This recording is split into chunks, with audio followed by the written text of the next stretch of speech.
Hi everybody, welcome to another episode of Historia Politica Pública. In the episode of today, I will talk about a book written by Victor Hugo, which is called 93.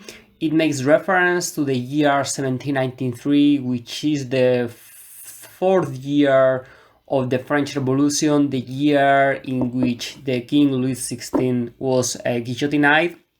And it started the time known as the Terror, in which the Republicans and the Royalists start to fight fiercely in order to defend their own ideals. So you have the Blue Army on the one hand, which are those loyal to the Republic, which has been created in 1792. I think it's in September 1792, after the default that there was in Paris. And on the other hand, you have the White Army, which are those soldiers and common people who are loyal, or better say were loyal to the King Louis XVI, but they want to restore the monarchy. So 1793 was the kind of more violent year of the whole revolution, alongside the next year 1794. Just remember a quick summary about the French Revolution. Probably I will do an episode about it, but just to be quick, a summary. 1789, the 14th of July, there is the fall of the Bastille and the start of the French Revolution. You have the same year, in October, the March on Versailles, in which thousands of women decide to go from Paris to Versailles in order to take the King Louis XVI and the Queen Marie Antoinette, in order to put them in prison in Paris. And from then on, the absolutist monarchy is abolished, and you have the constitutional monarchy during 3 years, from 1789 until 1792. You have the Jacobins, led by Robespierre. You have the Girondins, people like Jean-Paul Marat. You have Saint-Just, which is like the one of the allies of Robespierre. You have Desmoulins, Danton, and many others, alongside women very important as Olympe de Gouges, Théroigne de Méricourt. You have also in Palm, you have like a Mary Wollstonecraft. So you have a huge movement of people which are trying to change different things in the French society, which were entrenched in the ancient regime. So just overall, let's say that 1799 abolished the ancient regime, although later on it will be restored, like after the fall of Napoleon in 1815. But the ideas of the French Revolution permeate in the whole European society. So why I'm saying that? Because the book of Victor Hugo is facing only the year 1793. So you have here the Battle of the Vendee. The Vendee was a territory which was supported by the English. There were peasants who were royalists, so they were loyal to the monarchy. And you had there many fights between the Republicans and the Royalists. So in the book, which is very interesting, it tells the story through different point of view. You have different characters which are fundamental to understand these fights, the dichotomy between republic and the monarchy, because between the left and the right, and in the way that Victor Hugo portrayed these conflicts are really beautiful to read. He's using a lot of metaphors all the time. He deploys a vivid image of the hunger, of the misery of those years. For example, there is one character which is a beggar, which he helps a royalist character, which is very important. I will talk about him later. He points how, quote, "we are of the same age," referring to Lantenac, which is the captain of the Royalists, and myself. He continues, "but the rich have an advantage over us. They eat every day. Eating keeps up one's strength." This is very fundamental to understand the context of the French Revolution. You have an impoverished mass of people who were trying to reach more rights for themselves, and the fall of the Bastille was like the spark of all this social consciousness that spread across the street of Paris and expand later to the whole country, and in decades later to the whole Europe. So you have the beggar. The beggar is like a philosopher who is living in a cave. He saves the life of Lantenac, which again is the captain of the Royalist forces. He is kind of this person who acts like a kind of prophet, mentioning how he remembers vividly Lantenac because he encountered him before, but the other doesn't remember him. And this is a kind of metaphor to illustrate how the poor people are very attentive of what is happening in society in order to change, whether the rich people are above the masses and they don't really care if the people below them are suffering from disease, from being poor, and so on. Lantenac is very interesting because he's a character who appears in the ship when there is it is interesting that episode because there is a cannon that gets loose, and Victor Hugo refers to this cannon as a beast which is fighting against the people in the ship. So it's very interesting how he describes this idea of a captain trying to manage the cannon, and when he finally is able to save the trip and the crew, Lantenac, showing his ruthless and mercilessness, he gives him a medal to being a brave person, but also he executed him because he was negligent in his task of firstly to monitor the cannon. Another of the characters are the mother, which is Michelle Fleschan. Michelle Fleschard has 3 kids. I think there are 5, 3, and 1 year old. His husband has been killed by the Royalists. She's a survivor who has been able to escape. So the Republicans, when they are at the Vendee, they take care of her. But later on, the Royalists kill all these Republicans, and they took Michelle Fleschard. They took the kids, and they think that they killed Michelle Fleschard, the mother. However, she's alive, and later on she will appear in the story trying to find the kids all the time. The depiction that Victor Hugo does is very crude because he points how this mother is looking for the children, asking for the people, but because she's a beggar, she has like a very appealing face, very tired. She has not slept in many days. The people is not willing to help them. And those people who try to give her some advice is something like, listen, don't care anymore for your children. They are dead because if the Royalist forces have taken them, surely they will have killed. But still, she persists in order to find the children, and sees this kind of light in the story, in the whole Manichaeism between the Republicans and the Loyalists. She's like kind of guiding light, which shows how love is so important, sometimes even above ideals, political theories, and unbeliefs. And this will be fundamental to the end of the story. There is also one character, which is Gobain, is the Republican leader. Coincidentally, he was trained by Lantenac, like as a young pupil. But the paradox here is Gobain is like a son of an aristocratic family, so you will expect that he support the Royalists. But on the contrary, he is helping the Republican cause. He believes in the motto of égalité, liberté, fraternité, in order to create a more egalitarian society. So he is the leader of the Republicans. He's charismatic, he's handsome, he's clever, he's strong, he has all these kind of skills that make him a great leader. He's also very loved for the people. So during the story, you have the fight between Gobain and Lantenac. Again, Lantenac was the teacher of Gobain. 20 years later or something like that, they have not seen each other in that time, but they know that they have to defeat the other in order to win the war.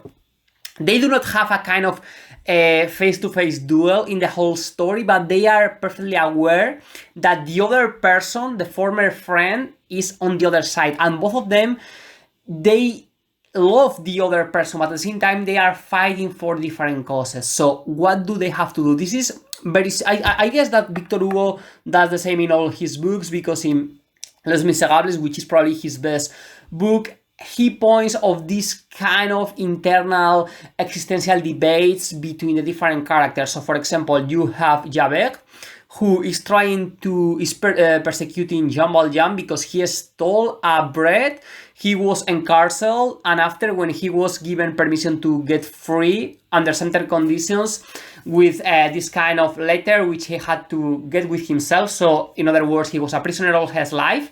Jean Valjean broke the letter in order to be free, but Javert is always after him, because for him it's like, okay, he stole a bread, he's guilty, he must be monitored. But Jean Valjean stole that bread because I think it was the son of his cousin was dying of hunger, so it was for a good reason. But Javert doesn't understand that. But later on in the story of Les Miserables, he's having this existential crisis, like, okay, if Jean Valjean now has saved my life and I am trying to kill him, what should I do? And for Jean Valjean is the same. He's against religion, against God and so on, but when he's stealing silver in the house of a priest, and the priest, after pardon him and gives him the silver in order to save his soul, as the priest points out, Jean Valjean also have this dichotomy inside himself, like, okay, I thought that religion was an evil, but this person has so the better of man in himself, and here is exactly the same. And at the end of the story, you will see this more vividly. I don't want to tell the end of this great book, which I highly recommend to read, but you will face all the time these internal debates between the different characters, mainly between Robin, Lantenac, other character which is fundamentally Simurdien, which is a priest that is not supporting the traditional church, but has joined the Republicans, as happened during the 1790s and so on, because there were some priests who preferred to support the Republicans during the French Revolution, because they believed that through them they could reach a more free society in which there will be a distribution of richness and an increase of rights for everybody.